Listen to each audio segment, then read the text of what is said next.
So we've entered free agency, and the Bills right off the bat. Tre Edmunds. It's nice to. You knew it was going to happen. We didn't have to wait for it. Mm-hmm. How do they stand? I'm okay with what's going on with Buffalo. It's nothing. Oh my God, it's nothing that we didn't see coming. I said at the end of last year, and I'll say it again. I am fine running it back with what the Bills had.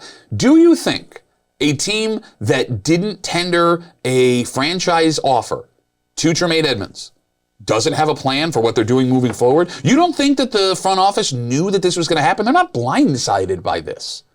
A man that looks like this man, who wore a different jersey last week, says he was worried about Tre Edmunds. What happens in between last week and this week? He's not worried anymore. No. Are you wanted Tre Edmunds back last week? Did you not say that? I said I would like to have him back. I also said I didn't think it was going to happen.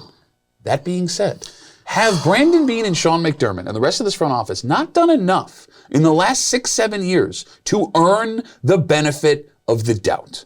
I am willing to give them the benefit of the doubt with what they've been able to do with this roster. Let me play devil's advocate. Sure. Is that it was easy for them because of the salary cap situation with Josh Allen on his rookie deal to have all these things. And they did a nice job. There's no denying that. Mm-hmm. But it was easier, and now it gets really tough.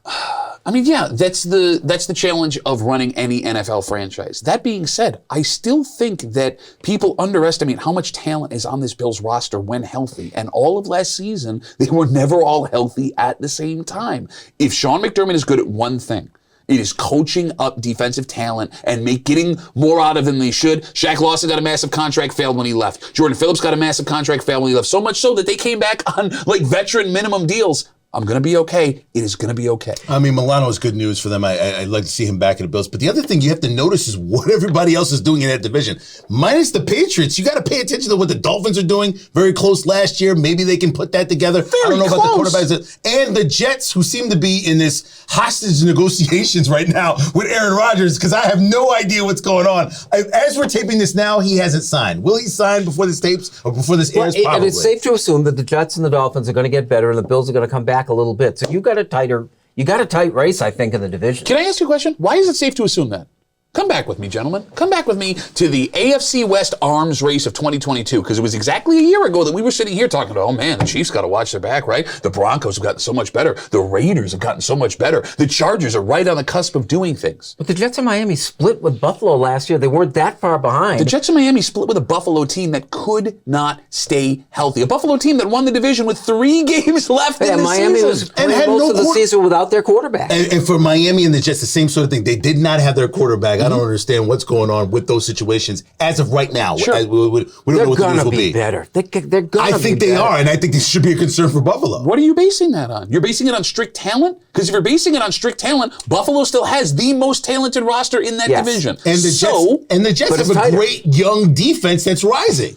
That coach in New York is a disaster. And I know we're going to talk about Aaron Rodgers, so maybe we'll talk about it there. Oh, my gosh.